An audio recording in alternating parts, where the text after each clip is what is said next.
Hey, everybody, good evening. My name is Caleb Rothy, and I want to thank you very much for joining us tonight. This is the second WGI Percussion Community webinar of the 2020 season. Really excited to be joined tonight by a longtime friend. Terry Sanders is here joining us tonight. Terry, welcome.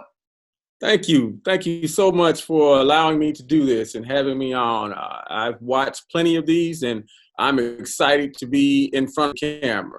If you are taking a look at this recording after the fact, I want to plug really quickly that we do all of these things live throughout the season. You can watch afterwards, but then obviously you don't have the ability to interact with us and ask questions. But you can always send in questions ahead of time. So if you know you can't attend live, no worries, just shoot me an email.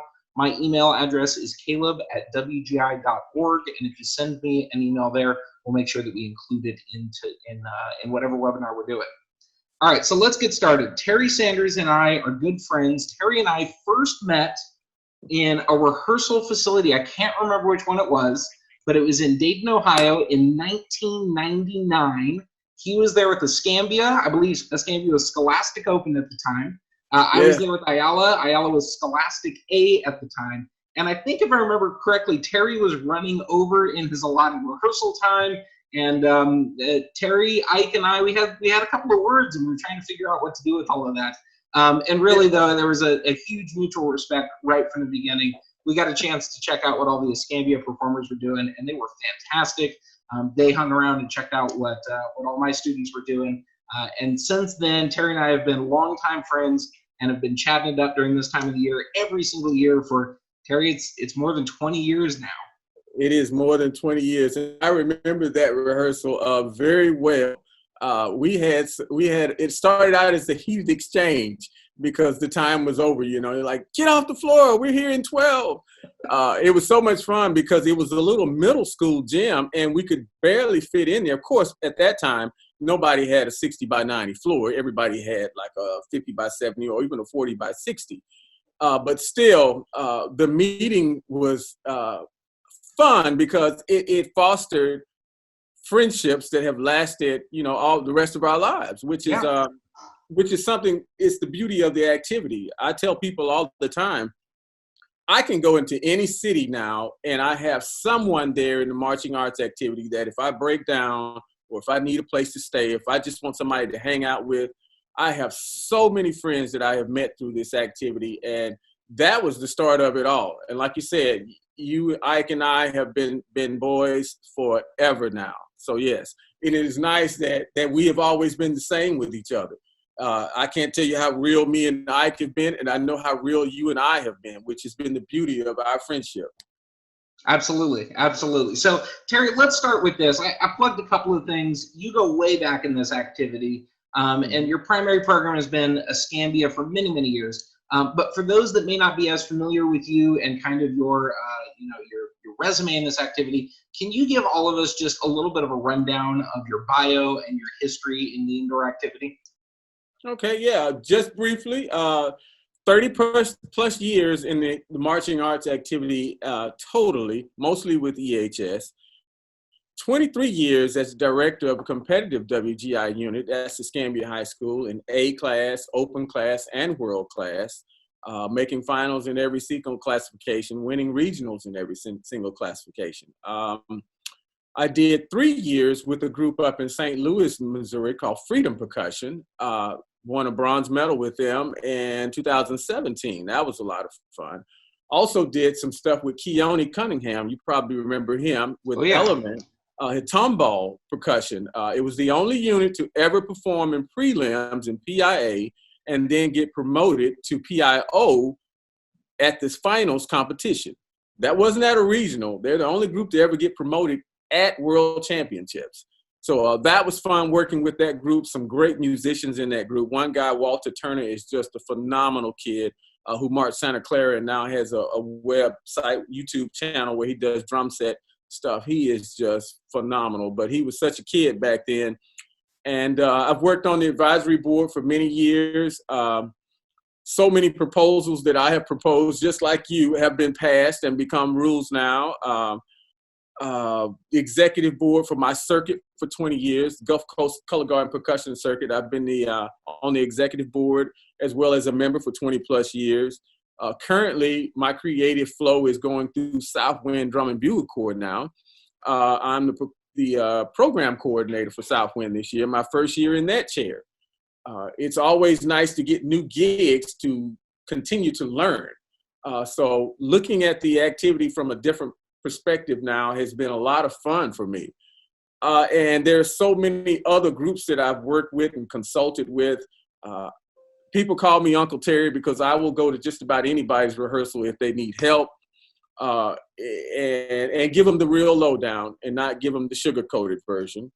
I've been with Percussive Arts Society since 1991. I'm currently on the Marching Percussion Arts Society Marching Committee, which is fun as well. I get to work with some of the best in the business, rub shoulders with a lot of great guys, DCI judges, PAS Hall of Famers, know quite a few people. And it's not because I'm great, it's just because I'm old. And I just met a whole bunch of people. And that's about what I do now. Just consult and give out information. And I have a new phase that we'll talk about later, but that's about it for the side of the directorship. Yeah, one of the things that's so impressive to me is just how varied your experiences have been and how comprehensive they have been in the activity. And I think a lot of that is the longevity. I mean, you and I were around not since the beginning, but we've been here for a long time. Yeah, we've seen a lot of things in the activity and a lot of ups and downs, and we've lived it. We lived all the positives and all the the highest, best feelings you can ever have, and then all the lows and everything.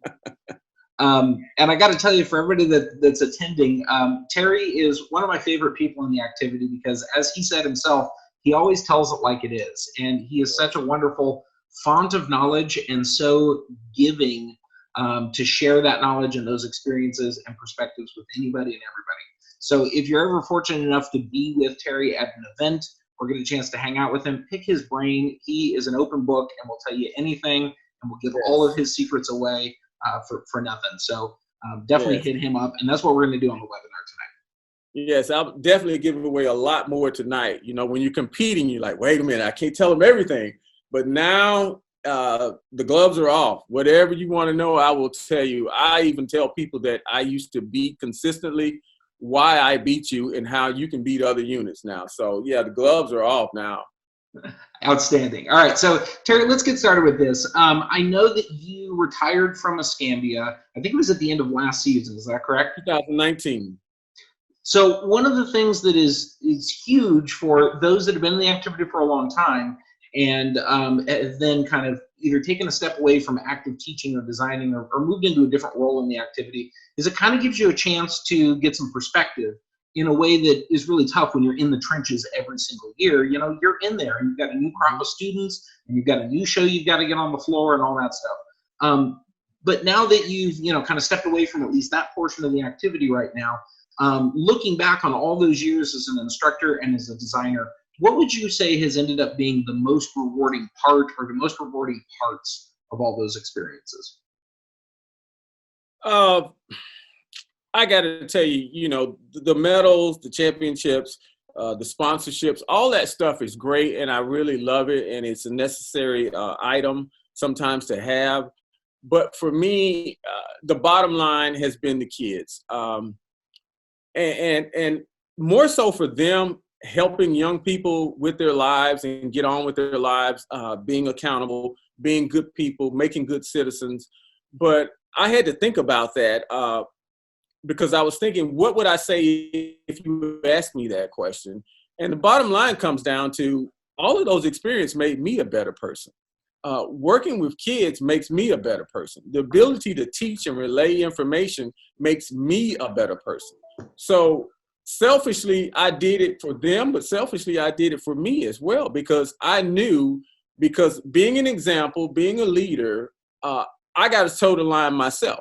I can't tell you to do A, B, C, and then I'm out there doing Z, Y, X, So it was the ability to make myself a better human being by teaching and sharing knowledge, sharing life experiences, and just fostering kids to be better people.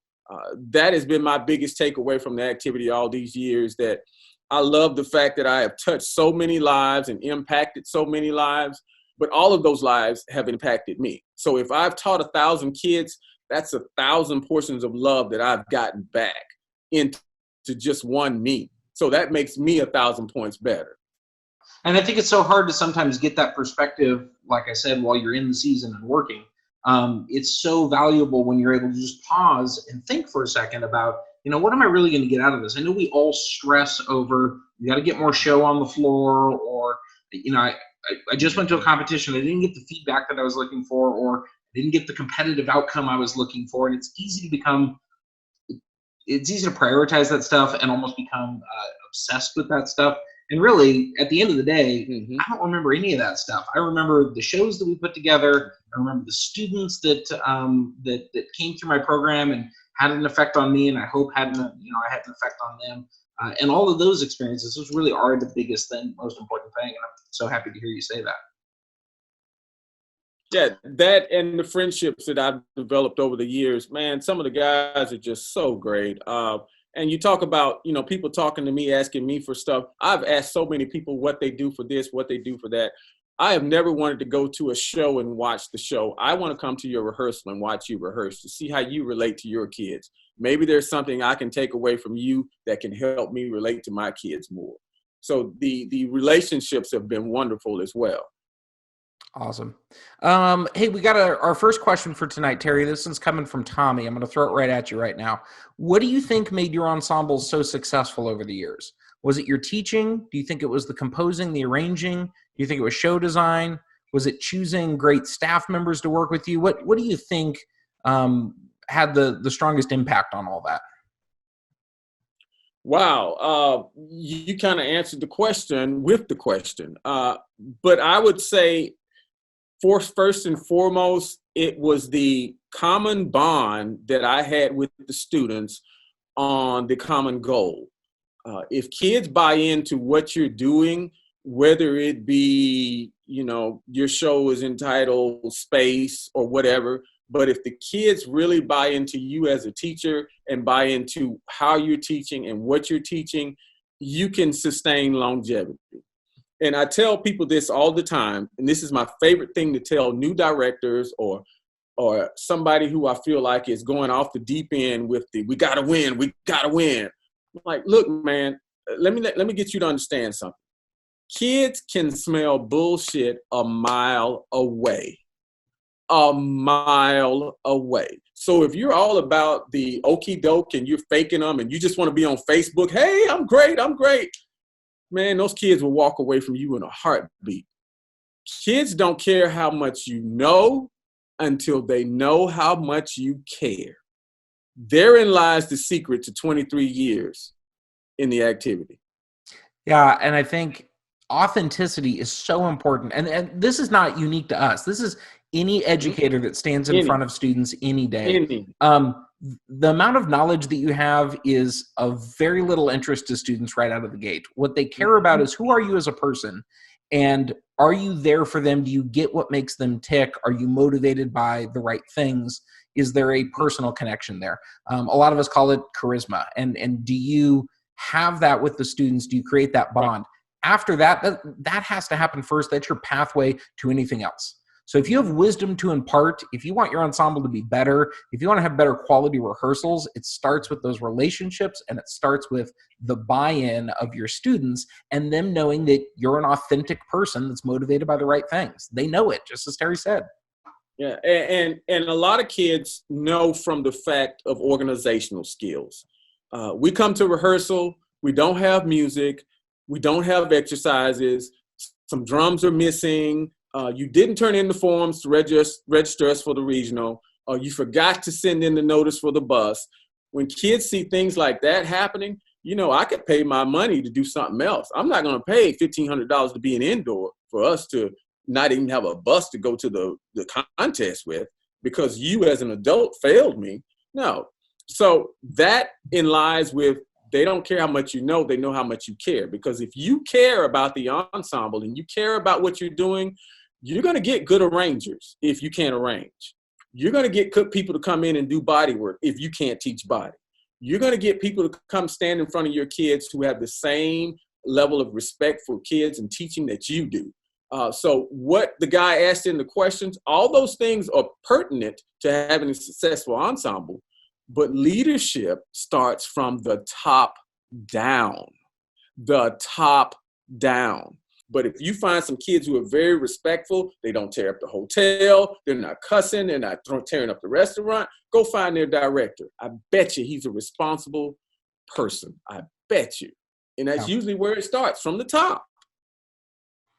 I couldn't agree more. And I frequently get that question of like, what's the most important thing that I can do? What matters the most to make my ensemble successful? And the answer is everything. I mean, just like Terry said, everything. Are the instruments in good working order? I know we don't all have unlimited budgets, but man, there's so much stuff that we can do that doesn't cost a lot, that shows students that we're invested, we're professionals. Getting paperwork turned in on time, taking care of facilities and all that stuff, that doesn't cost any money. That's about personal organization, and it all matters. Every detail matters. The most successful programs are the ones that treat every detail as the most important detail, and they don't leave anything to chance. I think that's a huge difference maker in not only this activity, but all of these affiliated activities. Every aspect of life, every aspect. Yeah. All right. So, Terry, I want to ask you another question. This activity is changing and evolving so much. We were just talking about, 1999, and it feels like it was yesterday. And it also feels like it was 3 lifetimes ago. Yes. And I think back about the show that you were putting on the floor then and the show that I was putting on the floor then. And I think about how much this activity has changed and evolved. And man, it like what flew back then, what worked back then, it would be laughed off the floor now, as it should be. I mean, that's how this works. Yeah. So over your career, how have you gone about staying fresh in an activity that has changed and evolved so much? Well, the easiest way is staying close to the activity, which I've done. Trends come and go. Popular things come and go, things in society change, but what's never going to change is the fact that what we do is a music activity. When it boils down to the bottom line, it's all about how well you can play and how well you can move. Yes, you have to design good shows, so you have to have taught basics, exercises, still be able to drum. Figuring out how to put together a show that fits your program, I think, what has changed the most over the years. Making sure that you're doing something effective that your kids can do. I watched some shows, like some of the shows Ayala have done, we probably couldn't have done at Escambia because those kids couldn't buy into that theme or couldn't do that type of show. Father Ryan, we were talking about that the other night with some judges. We don't have a Father Ryan right now in the activity. And I don't know how well received if someone came out and did a basketball show right now, which I thought was great. If they did that show right now, would it be as well received as they were? Probably not, because, the activity has changed to where it's not, about gimmicky anymore because nobody's doing it. But you have to really stay close to what your kids believe in, what they will do. Sometimes band directors pick shows for the fall season, and those kids are just grating their teeth getting through it. They don't want to go to rehearsal. They don't want to do it. They don't like the costuming that you bought. You really have to stay close to those kids. And I always told my kids, I will never make you wear anything I wouldn't wear. So the pink tutu is out. I ain't wearing it. So I wouldn't make them wear it. But staying close to the activity, keeping your ear abreast of what's happening in BOA, DCI, and WGI, and making sure that you're not too far off left and too far off right, but you're somewhere in that median of what is popular and what's going to be well received today. Yeah, and I think you said it so well. Staying close to the students and really prioritizing the students is the most valuable thing we can do, because we're all getting older the longer we do this, but the students aren't. If you're teaching a high school group, your freshmen, sophomores, juniors, and seniors are the same age. We're just swapping them in and out. So one of the ways to stay fresh is to stay in tune with who they are, what makes them tick, and what they will buy in on. Terry said it himself so well. If you do that, you almost can't go wrong if you keep everything that you do student-centered instead of, necessarily like adult-centered. And then naturally, that you can also be audience-centered that way too when you start to think about what will my students be able to bring to life? What will they buy into? What will they love doing? Mm-hmm. That's what I want to do. And to that point, one more thing, and this is for the nugget for all the people that want information. Keep your kids in on what uniforms you buy. And I'm going to tell you why. Somebody told me this. I can't remember who, but I never forgot it, and I stayed with it for the last 15 years.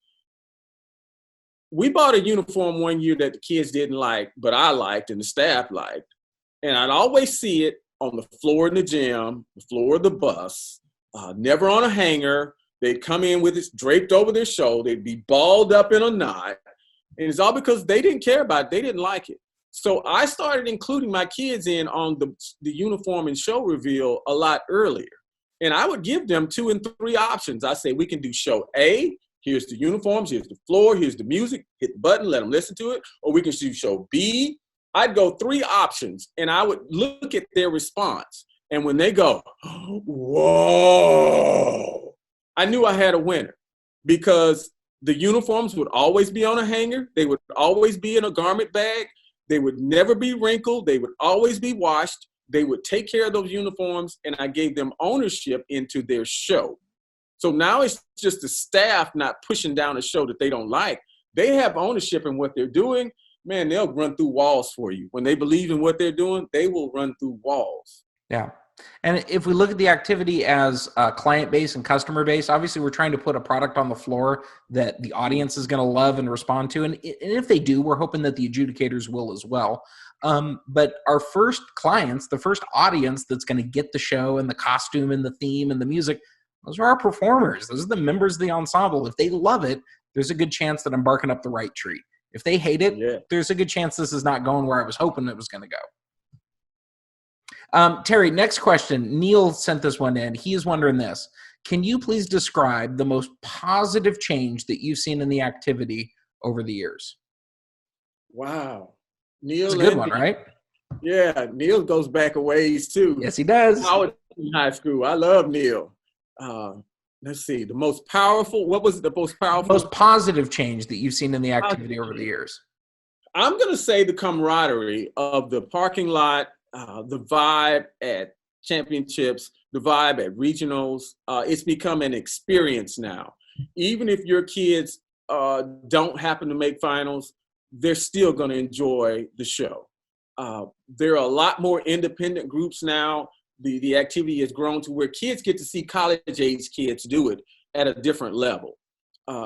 So I would say the camaraderie of the entire activity is probably the most positive change, where it's done nothing but gotten better each year, every year. That goes with the directors. The camaraderie of the directors has gotten better. So that would be my thing for the most positive thing that's happened over the years. Yeah, I would agree. I would think we see that every year in the events that we go to. I think we see that in person at World Championships, certainly. I like to think that we see that on social media too, even though we know how toxic those environments can be from time to time. My experience has been the participants in our activity are less toxic than the average person. And certainly when it gets into this activity, it's not 100%, but there's a genuine love and appreciation for all that other people are bringing to the table, and enthusiasm for the art and the hard work that others are creating and investing into the activity. The moments I love at championships or even at regionals, when a group is coming off the floor, the other group is cheering them before they go on the floor. I think that is just phenomenal. I love that. Yep. All right, next question. Calvin is the one that sent this one in. He's wondering specifically about the scholastic side. We talked about dialing in with your students. We talked about establishing that relationship. He's flipping it around. Terry, how do you get the parents to buy in? How do you get the parents invested in your program, especially in an area that might be new or maybe even resistant to the indoor activity? They're suspicious. They're skeptical at the beginning. How do you build that relationship with the parents? Let me tell you about parents. And parents are the same in every organization. It can be Little League Baseball. It can be soccer. It can be tennis. Dance moms are probably the most vicious.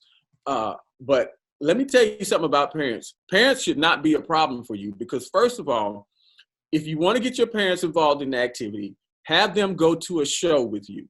And hopefully it's a show where there's at least, let's say, 10 other units there, maybe 5 to 7. It doesn't matter.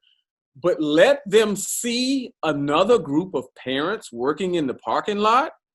Oh, we got to be better than that. My kid needs better than that. How many of these marimbas we need to buy before we are better than that? Parents are so competitive with their children. You don't have to do a whole lot, but just make sure that you're organized. Make sure you got your PowerPoints ready. Make sure you got your explanations for where their money is going. That's the big thing. When you tell them that it costs $800, have it defined, bullet points of $200 for the uniform, $100 for this trip, whatever. You know, they like that information. But the biggest thing is to take them and let them see the activity as a whole so they can see what their kids are getting into. Now, you can show them videos, but that's not going to work. They need to see the organic structure of what happens in the parking lot, how many trucks pull up, how much popcorn is for sale, how many people are sitting in the gym. They need to experience all of that. And when they do, it's no different than mom going to her first son's t-ball game. And it's funny, but it's so true. It's so true. And parents will go, they will run through a wall for you too. But you got to be on your P's and Q's. You got to have it organized. You can't go to your parents sloppy. You can't say, well, uniform may cost $200, may cost $300. I don't know. No, you got to have the nail on the head. They will respect that, and they will want that, and they will be a part of your organization. So if any way you can set up to get them to travel or go to a show, it's going to change for you. And I'm going to tell you, I went to the Mid-South Regional in 1997, and my program was never the same after that. Those parents saw John Overton pull out those 4 marimbas and vibes and new drums, and we had all this crap. We had like a bell set, a white xylophone, and a old rosewood marimba that somebody had threw off the back of a truck, and that's all we had. But when they saw that other programs had better equipment than us, they constantly bugged me, how much do we need to raise to get one of those? I promise you, take your parents to a show, let them see what goes on. They will support you. Yeah. I'm going to piggyback on that, Calvin. I have just a couple of tips for you. Terry is spot on with everything he said. The best thing you can do is to get your parents involved and physically go to a show. Why? Parents are more prideful than just about anybody else in your program. They have immense pride for the program, for the community, for everything that it represents. They will buy in. They want to buy in. But they're skeptics because they're trying to figure out what is worthwhile for them to buy into. They want their child to participate in an activity, and many will come in and go, is this it? Is this what I want to spend time and money doing? Or is there something else that I'd rather my child be involved in? So the first thing that you need to do is get a couple of parents that you get hooked. And this is the key if you're starting a brand new program. You've got to get a couple of parents on your side believing in your vision. And then you turn them into the advocates with all the other parents for what it is that you're trying to build.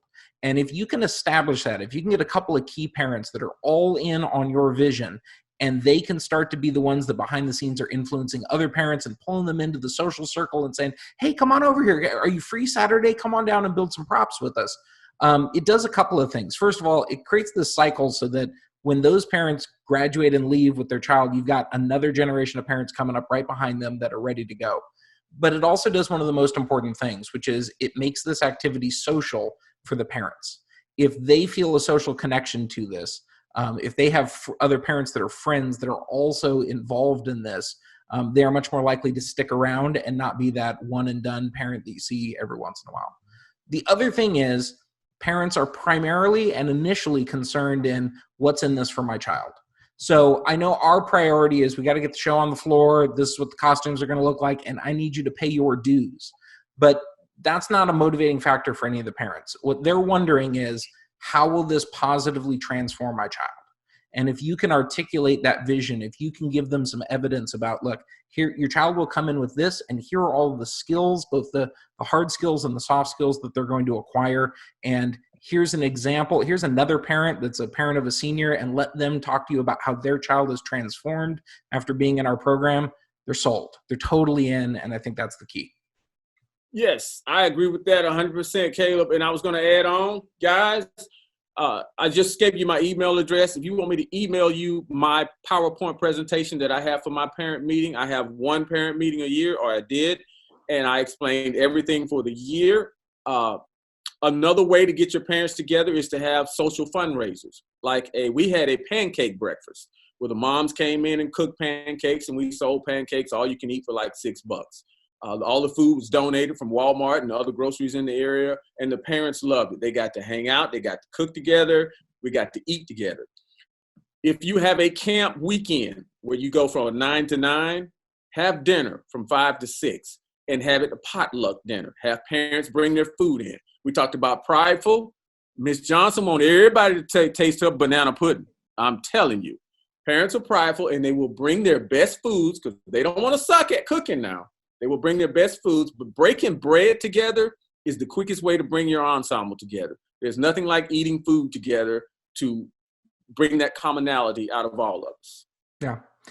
And once you do that, once you start to get that commonality going, have an additional parent meeting where you talk about how they can be involved and you talk about what this activity is like, because they don't understand how it's adjudicated. They don't understand what the code of conduct is inside the gym, that you should be clapping for all the competing ensembles. It doesn't give them any bonus points. It's just the right thing to do.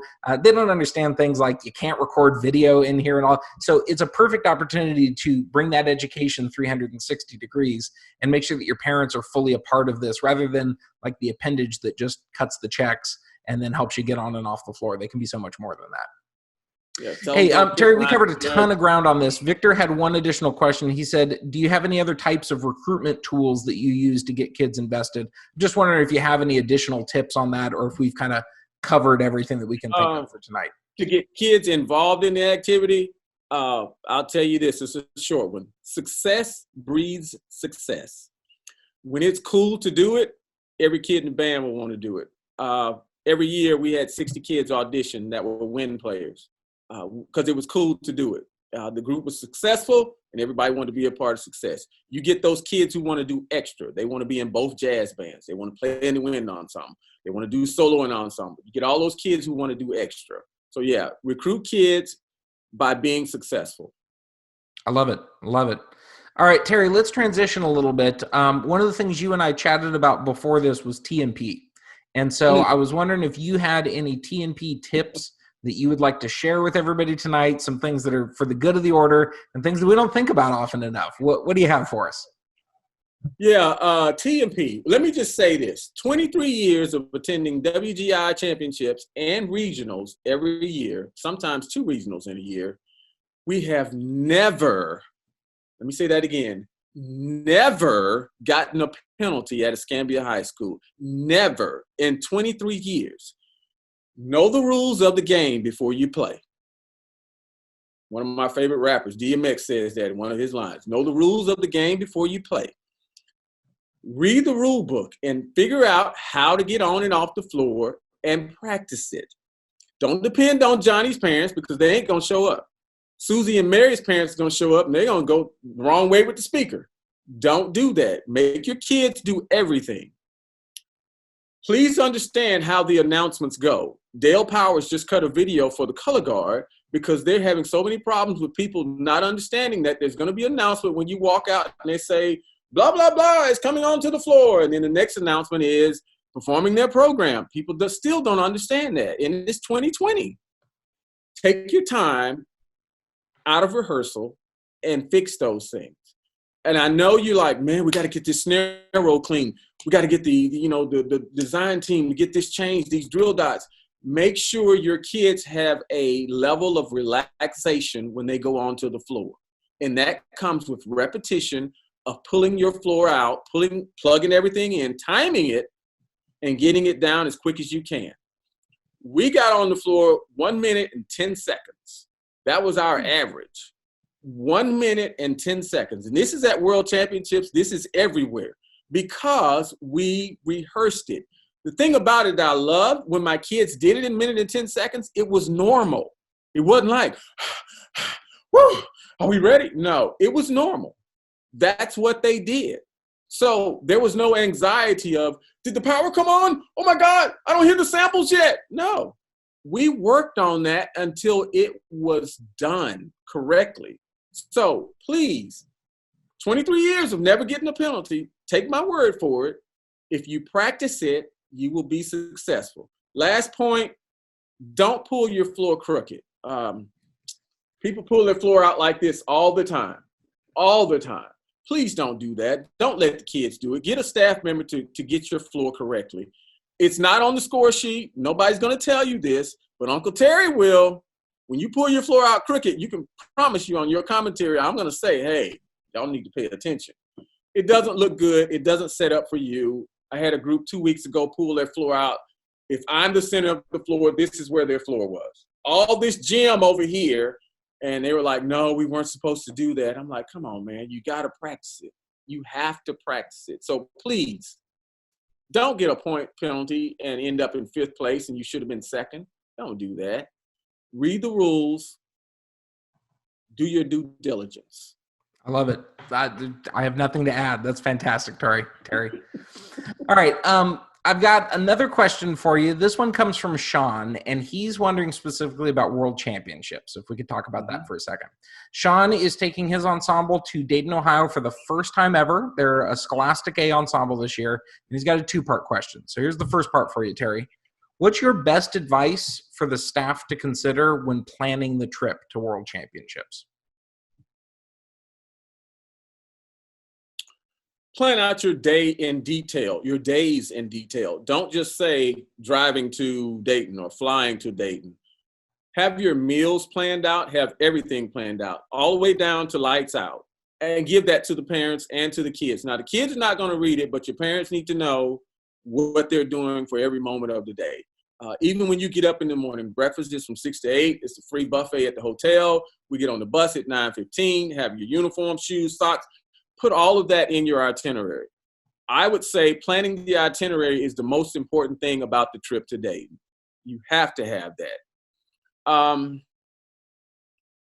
Beyond that, do your recon work. Make sure that you get out or you go out and figure out where you go in the building at, what's the pathway, do we have any curbs to jump, is there power in the parking lot? Everything that you can get out and figure out yourself, planning extra time in the trip to the arena. If it takes 30 minutes to get there, plan an hour. If you get there early, so what? Don't want to be late. But those would be my biggest things. The itinerary is the most important thing because it helps you not get out of whack and get lost because you're going to be thinking about a whole bunch of other different things. You got to have that itinerary. Say, oh, we eat at 4:30. So the parents won't be bothering you either. When are we going to eat? We eat at 4:30. Read. Yeah. The only thing I would add to that, Sean, is that when you're planning this whole thing out, don't forget to plan it as an experience for the performers more than just a competition. Yes, everybody's going to compete. It is a competition. But you want to think about the whole experience for the students, and the competition is going to be one part of it. So make sure that you also emphasize what else do you want them to get out of this experience. Plan time for them to be able to be in the arena and watch performances. Plan time for them to be able to get to the expo center and experience that. Plan time for them to be able to roam the lot and check out groups up close and personal. If it's their first trip there, they will be unprepared for the scope of this thing and just how amazing it is. But if you do it right, beyond just them being a participant and performing at this, they will come home on fire and as a changed ensemble for having experienced all that Dayton, Ohio can be. So think about that. Think about the total experience for the students and give them that. The only other thing I would mention, and this is one of the things I did with every program I ever took, is whenever our performance time was, as long as we weren't like one of the first groups on during the day, I would always make sure that I left time for them to get into the environment and watch a couple of shows before we had to go out and warm up, because it allows them to kind of calm their nerves a little bit, be a little bit less jittery, and get an idea of like what this building is going to be like, what it sounds like, so that when they're coming in behind the stage, that's not their first experience in this large building when the pressure's on. So consider that. That's second part of Sean. Yeah, go ahead, Terry. That's another secret I was going to tell you. Take your kids in the arena if you can. Have them sit down low. Don't sit up high where they can see visual design. Have them sit down low because you want them to hear what it sounds like. So when they hit that first note on the snare drum and it doesn't go wop, wop, wop, reverb, they don't freak out. Great point. So good. All right. So Terry, second part of this question, what's the best way to keep students composed during their prelims performance? Best way really is experience. I would always add 3 extra shows a year. They would be parent performances or student, driven performances, but they would be in front of an audience. The more your kids get in front of an audience, even if it's mom and pop up there, or if it's the student body, the better they get at performing, the better they get at understanding that this is a performance like a Broadway play. We're just doing the third night now. We're not, reinventing the wheel, but really it's more about the experience of performing that you should get them comfortable with.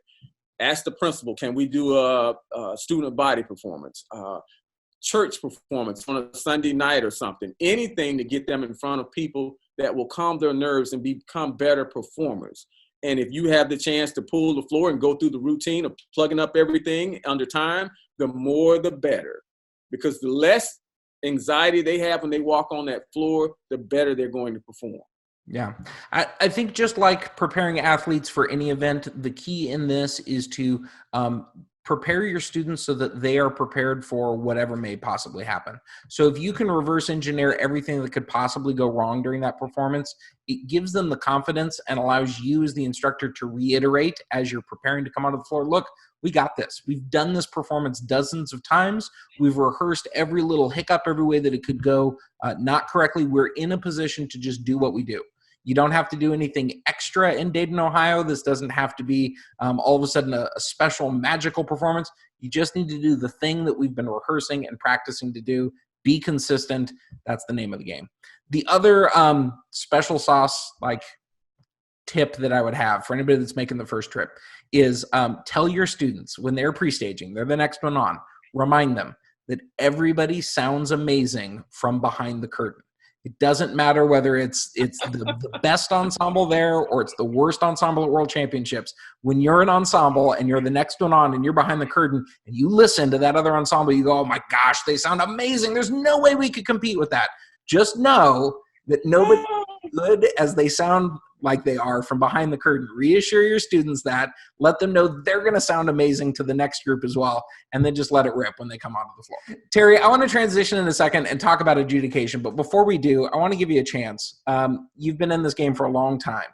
What advice do you have for young instructors that are listening to this tonight or watching a recorded version later on that are looking to get better in this activity? Research is the biggest thing. Do your homework and do your homework on yourself. Find out what your weakness is. For me, my weakness was mallet percussion. So I had to get better at that. So I searched out the best mallet percussionists I could find, and I was their buddy for a week.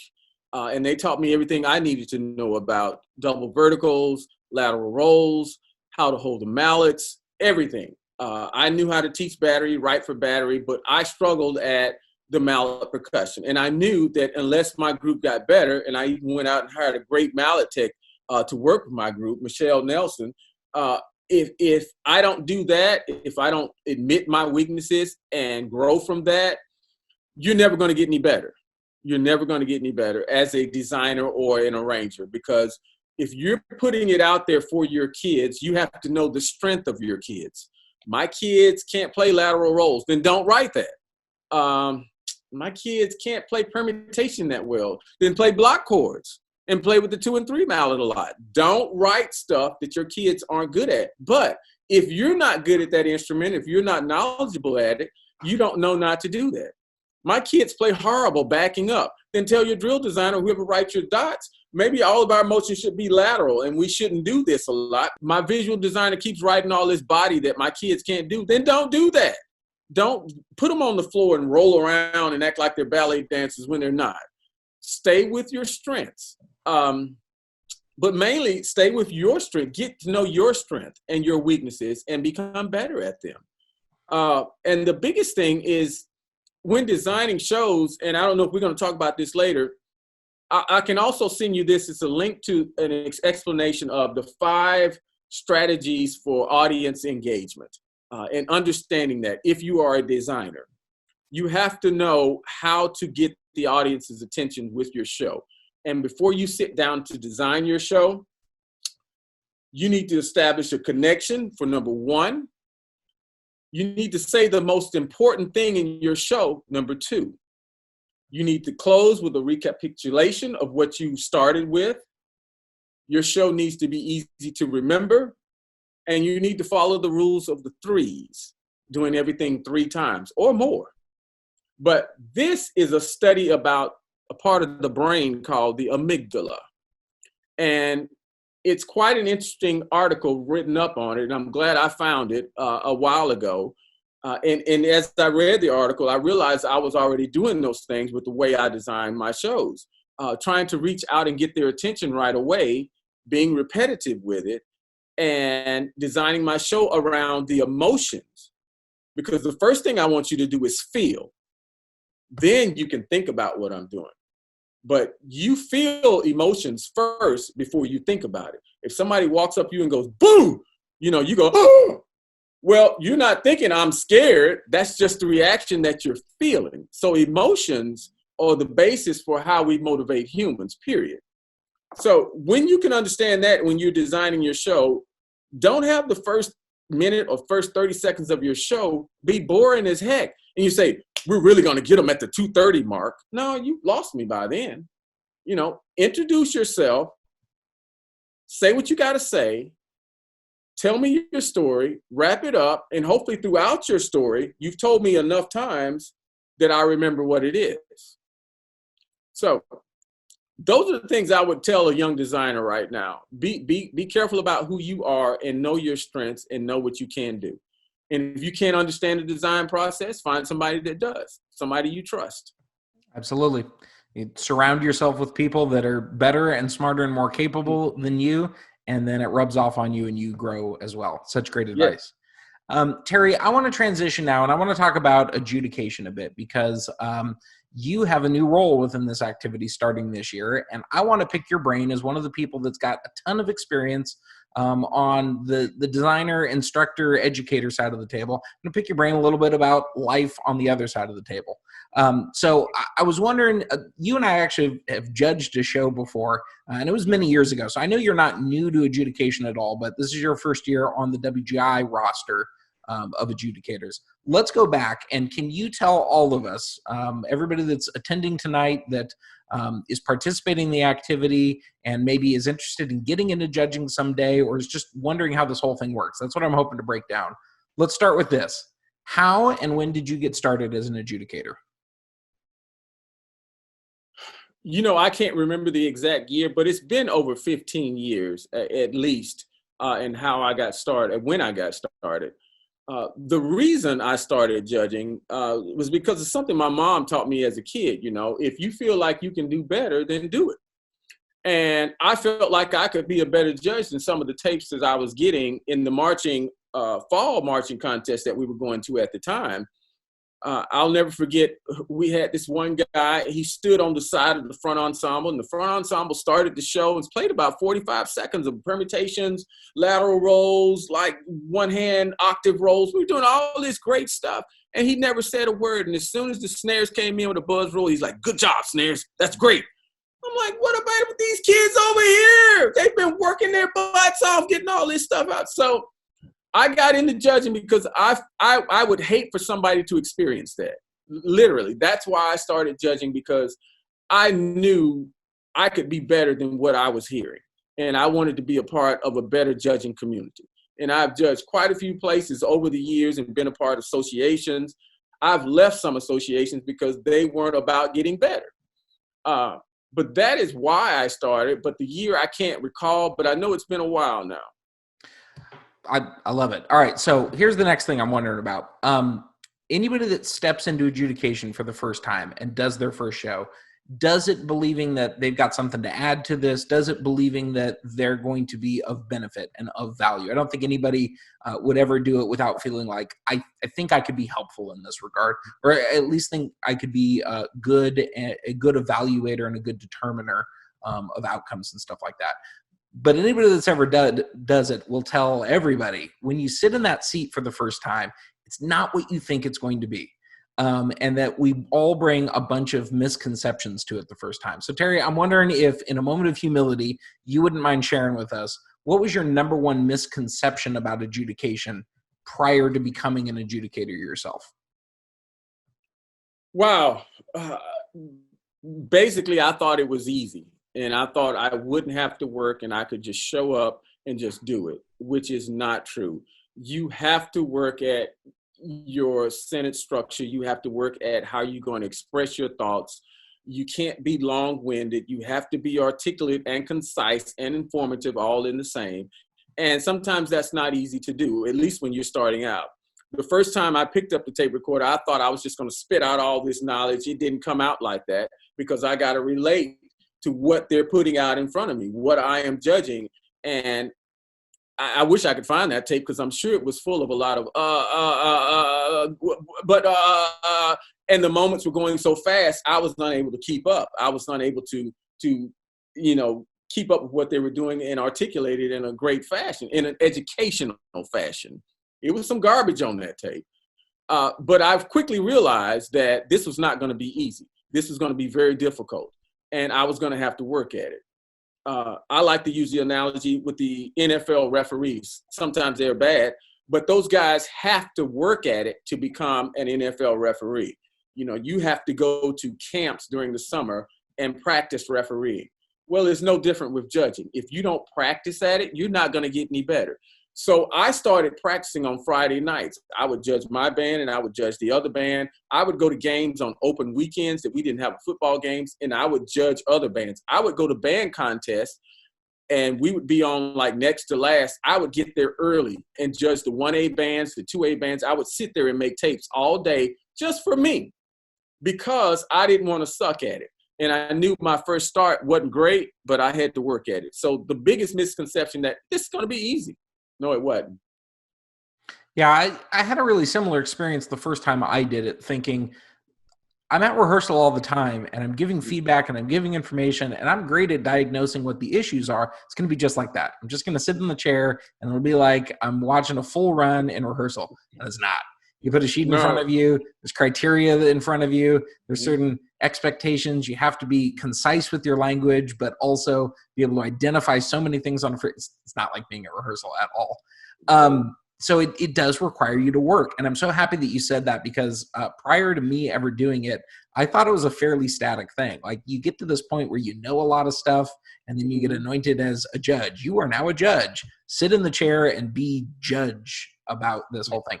You can't. You have to work at it. The activity's changing, and if you're not working as hard as the designers and the instructors and the performers out there, then you're not earning what it takes to be able to sit in that chair and to be able to respond to the amazing things that they're doing. They're putting themselves out there. We got to put ourselves out there as well. Terry, I'm wondering if you can speak a little bit to some of the experiences that you've had as a designer and an educator that has prepared you for your role as an adjudicator. What do you think? The biggest thing about judging for WGI now for me is that I am fortunate enough to be WGI. I have been a part of it for so long. I feel like, and everybody feels this way that has been a part of it for a while, that it's my activity. So I am WGI. So I am the perfect person, I think, to judge this activity because I've been a part of it for so long on that side of the fence and now on the other. The one thing I really like is that I can appreciate the time it takes for kids who are in an A-class unit and they're playing permutations. I know that doesn't just happen overnight. I often comment on kids, thanking them for getting behind the woodshed and learning the proper technique, using proper skill set, and having the performance level that they do because it's work. It's not easy. I will never be nonchalant about judging a group and just saying, clean roll, whatever. No, I know what it takes to get 8 guys to do that. It's not just something that just happens. It takes some work.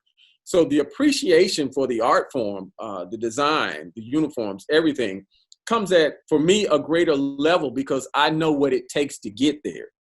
My band director in high school, when we would get on, up on our drummer horse and get smart alecky and want to do everything. So, oh, that's the wrong tempo. We telling the band director, he'd always say, here's the baton. You think you can do better? Well, in this case, I can. Sitting across the table from guys who come in, they come in with different backgrounds. Sometimes you have to know how to relate to a guy who bought a show. Doesn't know how to change it, doesn't know how to do anything. He just bought a show. Sometimes you have to know how to talk to a guy who just bought a show and he wrote the dots, or he bought a show and wrote the battery beat, or he wrote the entire thing. So you got 5 different guys coming to you in a critique or in a setting that you have to be able to relate to.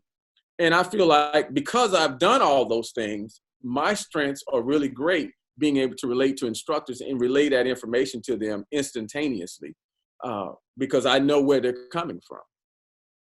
Great. I want to pick your brain now, Terry, about an experience you had about a week and a half ago. You judged your first ever WGI regional as a member of the WGI adjudication roster. I'm wondering if you can tell everybody a little bit about that experience and about what life was like for you at a WGI event on the other side of the table for the first time in your career. It was really strange sitting there, and it was snowing that morning in Detroit, and knowing what those kids were going through out in the parking lot, my heart was bleeding for them, but I had a job to do. But it was so much fun. I can't tell you how happy I am to be judging. I am ecstatic. I really am. I love it so much. The experience was great.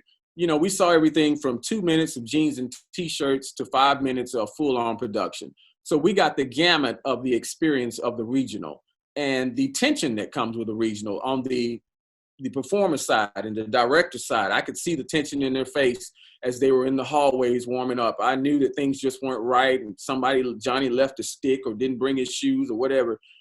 I can see all that stuff. But on the judging side, I can feel sympathetic for them, but the ability to put down numbers and give them commentary that's going to help them as they get to their circuit championships or to world championships was my job, and I had a blast doing it.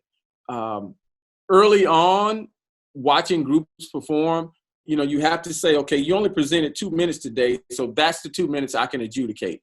I can't give you any information on what's going to happen the next 3 minutes or 3.5, so don't ask me about that. I'm just telling you what I saw today and what you can do about what you did today.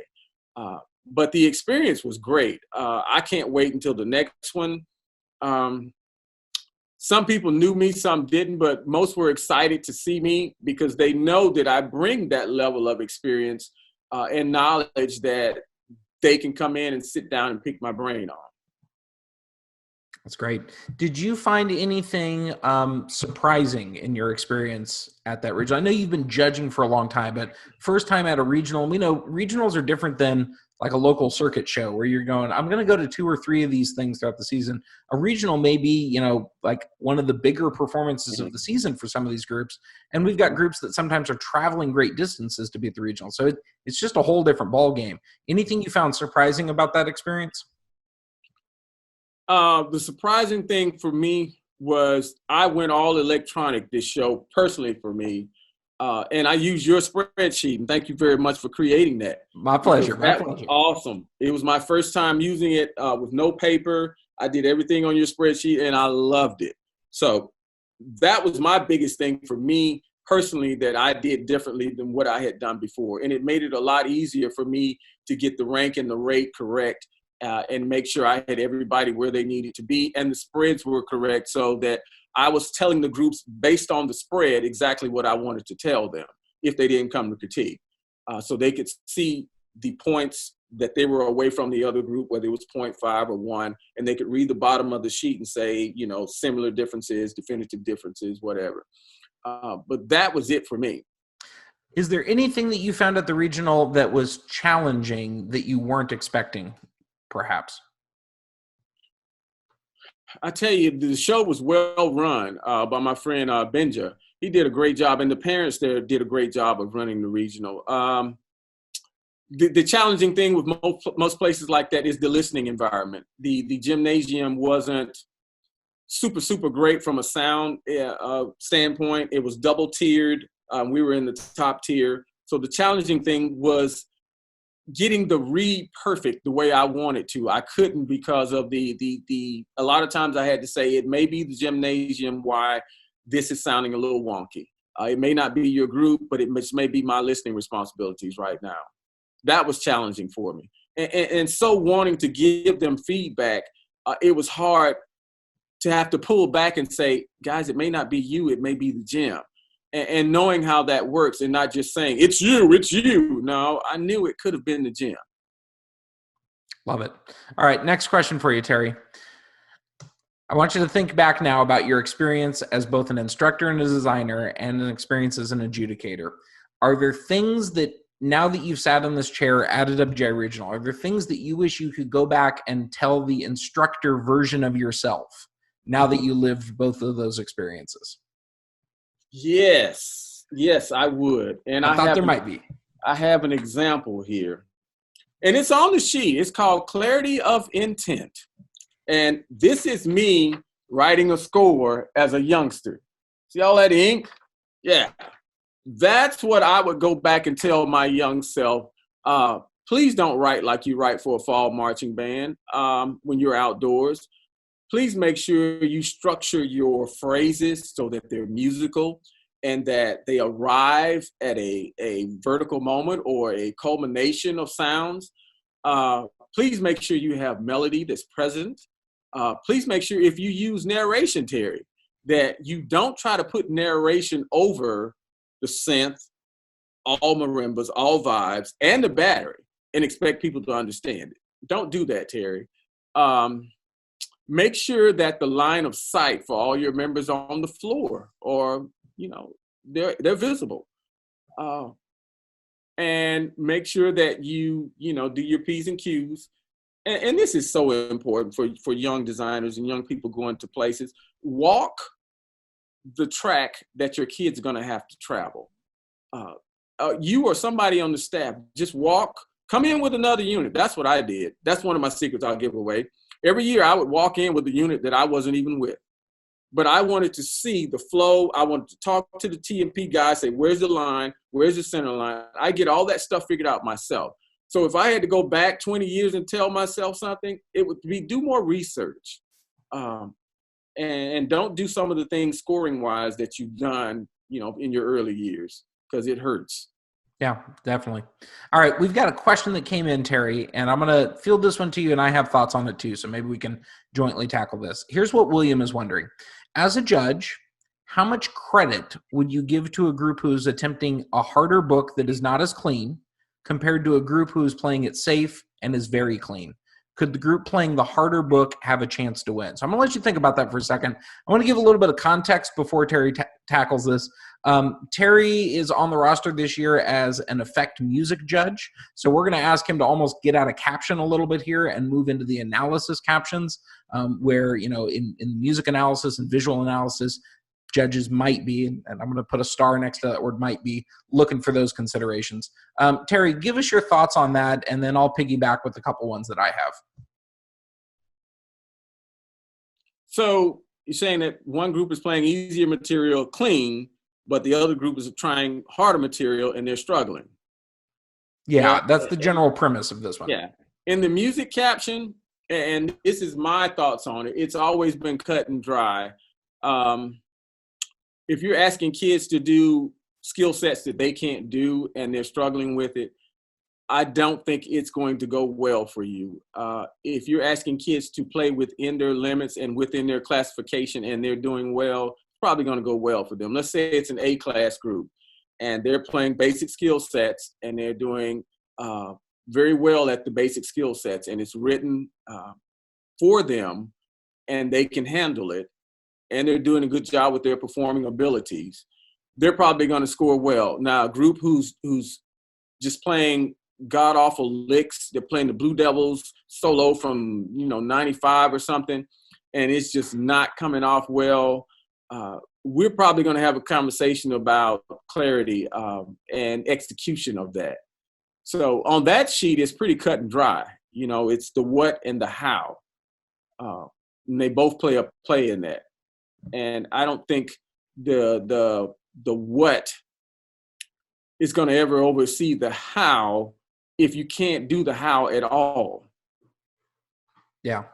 All right, so here are my thoughts on this. And William, I'm really thankful that you asked the question because it allows me to kind of soapbox for a second. This is something I feel passionately about and wish everybody understood about the activity a little bit more.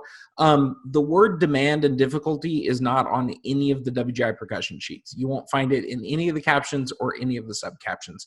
And that's intentional because when you're looking at the composition subcaption in music or in visual, that number, the score there and the rank there, is not tied to who had the hardest book. It is not a quantitative evaluation. It is qualitative. So in this activity, what is rewarded is quality composition and quality performance, not necessarily the difficulty involved in all that. Now, could difficulty factor in? Yeah. Let's say you've got two groups that are playing equally well. You've got two sets of composition that are equally well constructed. Well, in that instance, the tie would have to be the one that is more challenging for the students, where we've placed more layered responsibilities on the students, or we've expanded the vocabulary a little bit more. But there's no adjudicator in this activity that is going to go, that was harder, that gets more points. It's going to go, you chose to use difficult or more challenging vocabulary. How did you do it? How did you incorporate that into the composition? And then was it a good match for the students? Were they able to bring that to life with fidelity and excellence and a high degree of achievement? If the answer is yes, awesome. If the answer is no, not awesome. And it doesn't matter how hard that stuff is. It just matters the degree of achievement in composition and performance quality. And then just to piggyback on that really quickly, in the effect captions, that's worthy of almost no credit at all. The effect is all about, to what degree was I moved? To what degree was I engaged by this? To what degree did you make me want to see it more and more and more? And I got to say, a performance where performers are struggling to get through the show, I'm not sure how much more I would want to see that, as opposed to a really clean, really clear, really well-refined program. I want to see that over and over and over again. And so I think that's the sweet spot. If some of this is new to anybody that's watching this recording, one of the things that I think doesn't happen enough in our activity anymore is people frequently participate in this without knowing what's on the sheets. So if you haven't gone to WGI.org and gone to the resources section in percussion, all the sheets are up there. You can download all of those. And I mean, it's one of my biggest pieces of advice for any young instructor is you got to know those things. You got to learn those. You better believe that the adjudicators spent a lot of time looking and considering at all of the language on there. If you want to leg up in competition, make sure you understand that system as well as those that are going to be evaluating you in it. And I think Terry kind of touched on that in his answer, where he was talking about what he wished he could go back and tell younger Terry. As I'm listening to this, I'm like, he's basically telling younger Terry, learn more about the system and the sheets and all the things that the judges are looking for, rather than having certain misconceptions about what you think that they're looking for. And remember, this activity is different than the full marching band activity. It's different than the DCI activity. All those sheets are different. All of the captions are different, and there's different priorities in all of these things. Like I said earlier, know the rules of the game before you play. Yep, word, absolutely. All right, Terry, I have one last adjudication question for you, and then we'll kind of wrap things up for tonight. I know you've been doing it for many years. This is your first year on the WGI roster. I'm wondering if you might have a moment of, again, humility for us. It's one of the things that I think all great judges do, and we're not often aware of it often enough. As a judge, as somebody that's on the roster, what are you still looking to do as a judge? How are you still looking to grow and evolve and develop as an adjudicator? Would you mind sharing that with all of us? Yes. First and foremost, I'm looking at becoming hopefully one of the best judges that we have in WGI. As far as growing, I definitely want to be more involved in the activity. And that's something I wanted to make sure that I didn't lose touch with the activity. I didn't want to break. I didn't want to sit out 2 years and then, start judging. I wanted to go right from teaching to judging. And luckily I have been able to do that. And I definitely want to work with the steering committee. I am going to volunteer my services the next time music effect judge is allowed to be on the steering committee. I'm going to try to be on the steering committee to give more input, not only to the judges, but to WGI. I want to work tirelessly to make our activity better. Personally, I still listen to all my commentary over and over again, seeing where I could be better, where I could say things better, what I might have missed. Sometimes most of it is, did I stay on that point too long? I remember saying to one group, they had feedback at the beginning of their show, and I said to them, I'm going to say you got to fix that, and I'm not going to mention it again. Luckily, for the next minute and a half, it stopped after a minute and a half, but I didn't want to be the judge on the tape going, it's too loud, it's too loud, it's too loud. I can talk about something else. Let's talk about your uniform color. Let's talk about the staging. Let's talk about something else that I can give you while that catastrophe is going on with your sound system. I've already denoted it. I don't need to hit it 20 times. So things like that, I feel like I can constantly get better at being concise and clear so that they can have their kids listen to the tape, their parents can listen to the tape, the entire staff can listen to the tape, and they can get something out of it. But I hope to be around for a while, and I really want to be a top-notch judge for everybody in the activity. I mean, I know people are not going to be happy with their placement regardless sometimes, but I want them to listen to their commentary and feel like, okay, I'm in 7th place, but he told me the truth. And that's my bottom line. I don't want you to listen to my tape and say, man, I'm in 7th place, and he gave us no inclination why. I don't want to ever be that kind of judge for anybody at any activity, BOA or DCI. But I want you to be able to listen to my commentary and say, okay, I get it. My favorite thing that you mentioned is that you're still going back and listening to your commentary after every performance. I don't know if the community knows about this well enough, but all of the best adjudicators that are out there are all highly self-reflective people that immediately go back and diagnose what they did. There's probably nobody that listens to more commentary than judges that are putting it down, or at least I would hope that's the case. I frequently get people that reach out to me and go, hey, Caleb, I want to become a great judge, or I want to become a judge. How do I get more gigs? How do I increase my profile? What do I need to do? And the answer is exactly what Terry said. Be self-reflective, be analytical, and assess yourself and your performance. And when you're wired that way, it helps you grow. And I would say the same thing about, for all instructors and designers out there. You want to have a better show next year. You want to have a better ensemble. Be self-reflective and think about, like, what were my missteps during my performance? What were my missteps teaching this year? How can I be even better than I was before? It's universal. It's applicable to everything that we're doing. Terry, I've got one other question for you. Landers sent this one in, and he said this is about trends in the activity and checking boxes. So that's where he's going with this one, okay? Here's the question. Do you find frustrations with checking boxes of trends, and do you see those trends now as a judge?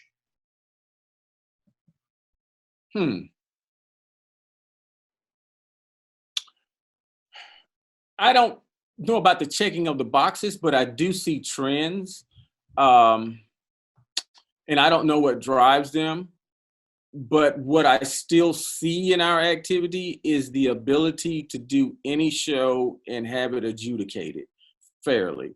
I never want to be to where all the shows start to sound alike and look alike, because the trend is you have to have a pop song and you have to have a dancer.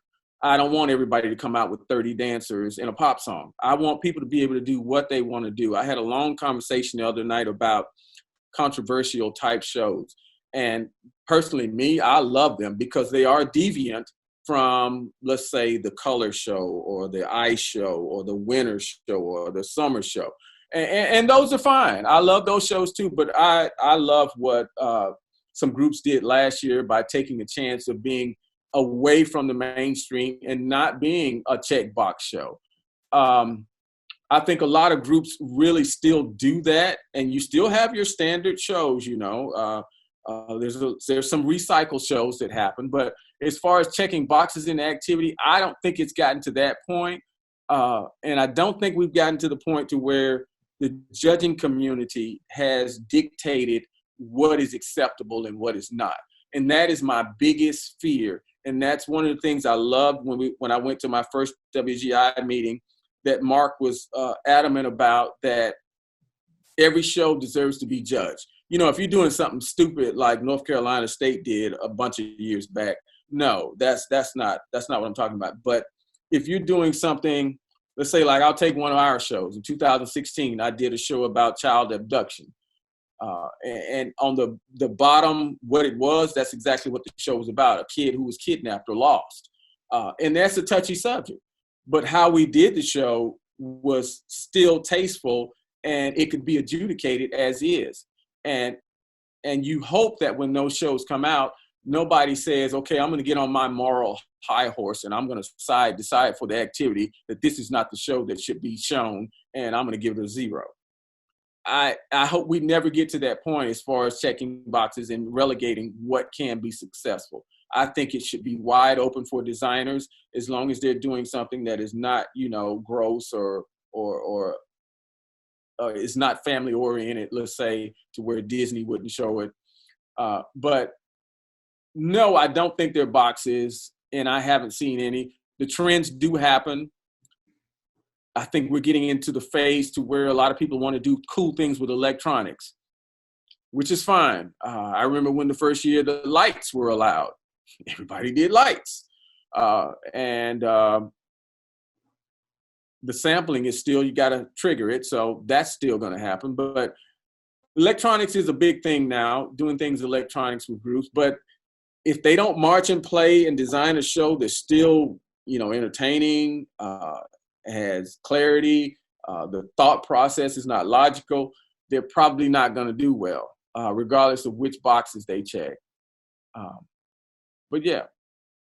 Yeah, and I think it's important to remember that, ultimately at the end of the day, the participating ensembles are the ones that drive trends in the activity. They're the ones that are coming up with the shows and deciding, I have limited amount of time. I've got a 9-minute interval. What am I going to do with my 9 minutes? I have total creative control over everything that we do. So minute 1 of the show, step 1 of the show, all the way to the end, I'm in charge of that.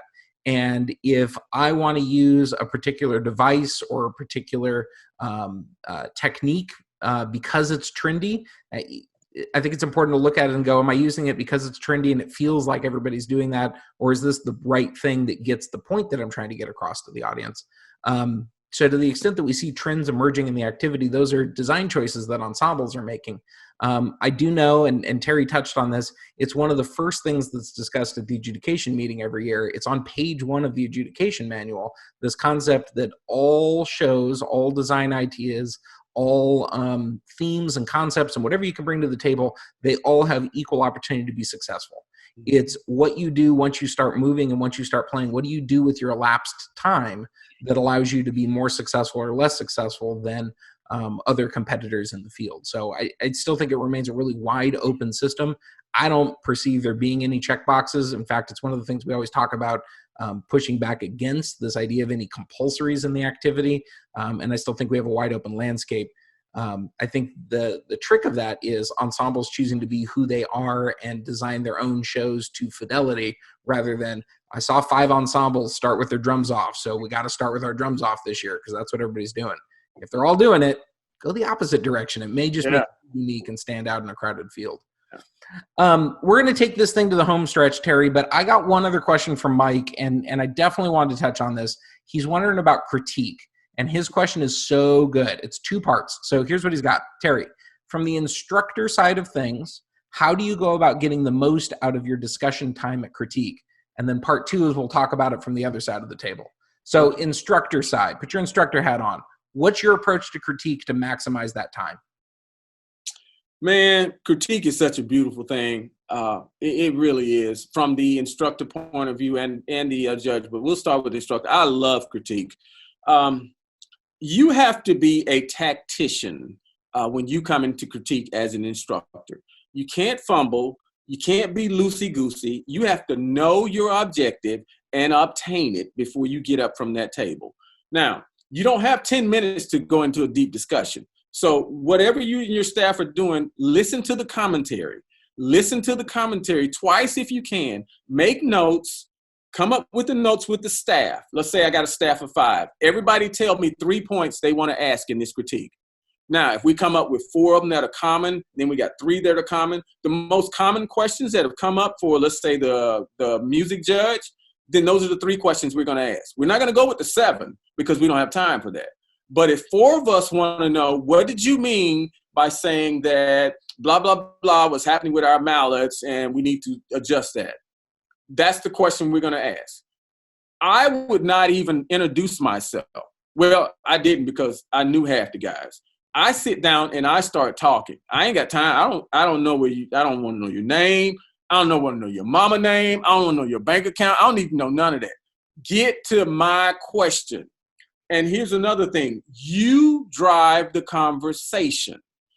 If he's answering your question and he's going off on a soliloquy that you don't want to hear, cut him off and say, next question. It's your 3 minutes. I never let someone else dictate the conversation. I dictate the conversation. Now, I will listen to you. I've heard enough, and I say, okay, I'm moving on. And they will. They'll move on. But you dictate what you want to get out of that conversation. I love it. Perfect. A+, home run. Let's move on to the other side of the table. All right, so here's the second part. From the judge side, do you see common situations where instructors and designers are not making the most of their critique discussion time? Yes. Yes. I tell you what, when people come in, the first thing I ask them, I tell them this is music effect, so they know which table they're sitting at. Sometimes they don't know. And I will say, did you listen to the commentary? 80%, 90% of the time they say yes. Then my first question to them is, do you have any questions? So I put the onus on them to come to me with what their concerns are. So far, in the years I've been judging, usually people will say, oh, no, you said it like it was, and we don't have any questions. So then I go to my notes. I say, okay, this is what I have down. And I will go through my notes, and we'll talk about my notes, and I'll ask them, do they have any questions on the notes that I've just shared with them?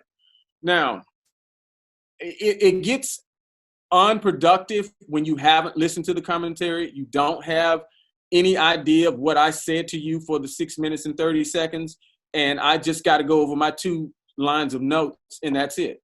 Now it's unproductive because now you're asking me, well, what do you think about our, if you had listened to the commentary, you would know what I thought about your, but I only have time to type down maybe 4 sentences about your show. And most of that is, the floor color, your uniform color. So when you say we're Dandridge High School, I can say, oh yeah, you had the pink floor and you had the flowers up. Yeah, go.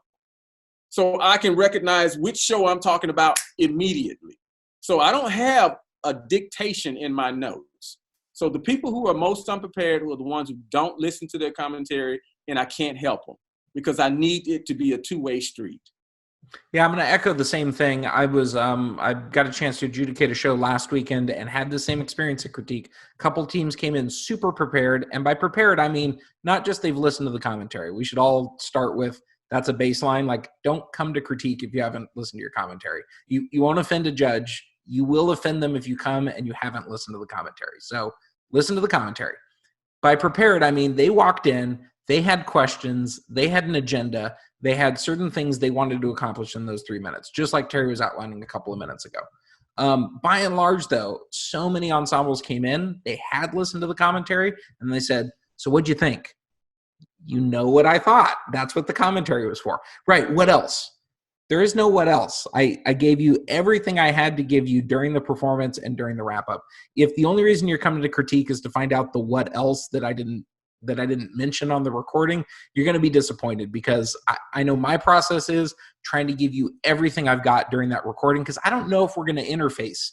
I don't know if we'll get a chance to have critique. I want you to be able to take that commentary and run with it, and you've got all my best stuff. I do have a couple of notes. They're mostly for me to jog my memory, but there's not hidden secrets that I was withholding for critique. So as a judge, and I'm going to go ahead and speak for all judges, I think they all feel like this. We want you as an instructor to come in prepared with questions, with a plan for how we're going to spend those 3 minutes. Those are my favorite critiques. As a judge, I'm going into critique hoping to learn from the ensemble as much as possible. So I want to hear, what questions did you have? That makes me a better adjudicator. I want to hear what was maybe unclear or confusing about the stuff that I did. That makes me a better adjudicator. I might have some questions for you. Where are you going with this? Or I noticed you did X, Y, and Z. Why not A, B, and C? Because that makes me a better adjudicator. So I'm curious. I'm intellectually curious, but I need you to be that same thing. You've got to drive that conversation as the instructor. And I think there are a lot of groups that could get better at this, hopefully just by listening to this webinar tonight. All right, so Terry, we're going to wrap this thing up. Before we go, I want to ask you, is there anything else that we didn't touch on tonight that you want to share or that you want to express or anything else like that before we let everybody go?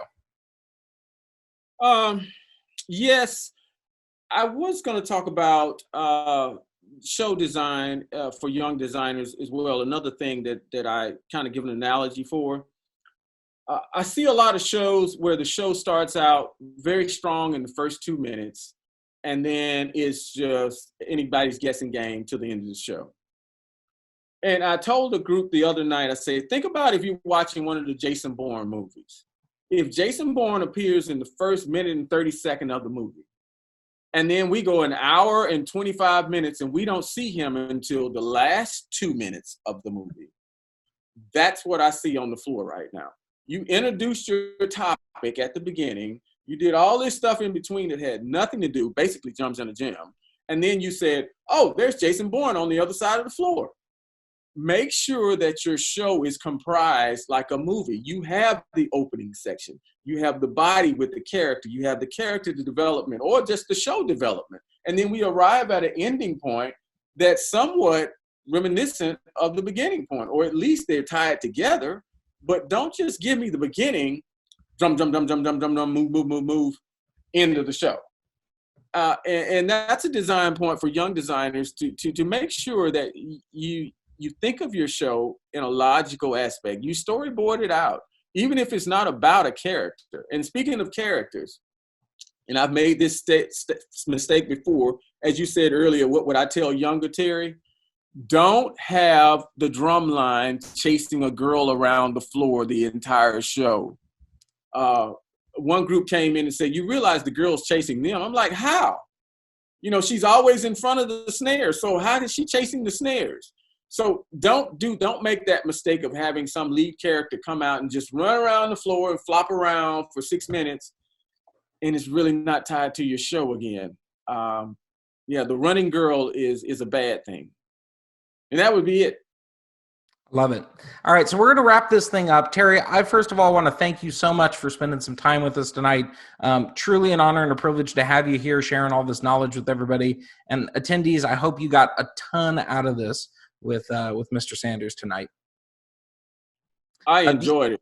Yeah, man, absolutely. The other thing I want to do is Terry referenced a little bit earlier his email address. For those that are on with us live tonight, that is in the little chat feature. If you're watching the recorded version of this, I'm going to go ahead and give you Terry's email address right now. He had a couple of resources, things for like parent meetings, slide deck, and then also some of those other 5 keys to engaging your audience.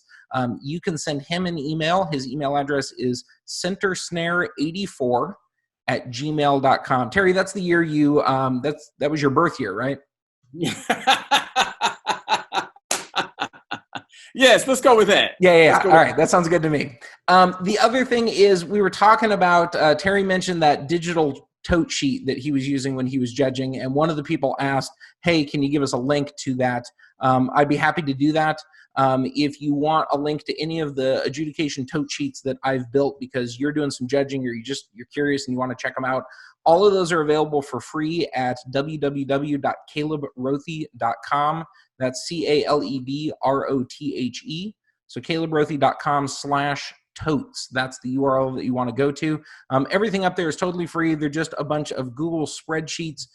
You are welcome to make a copy of all of those and remix them and make modifications. The only thing I ask is that you credit anything back and that you pay it forward. This is definitely a tribal activity. We all learn from others. Every single one of us, Terry and myself included, are all standing on the shoulders of giants on our activity. And so I think we're all happy to contribute and give back to the fabric of this.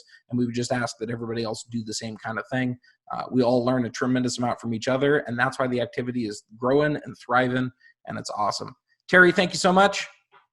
Thank you. And everybody else, be good. We will see you again in a couple more weeks for our next webinar. Stay tuned. We'll be announcing all those things very shortly. All right. Good night, everyone.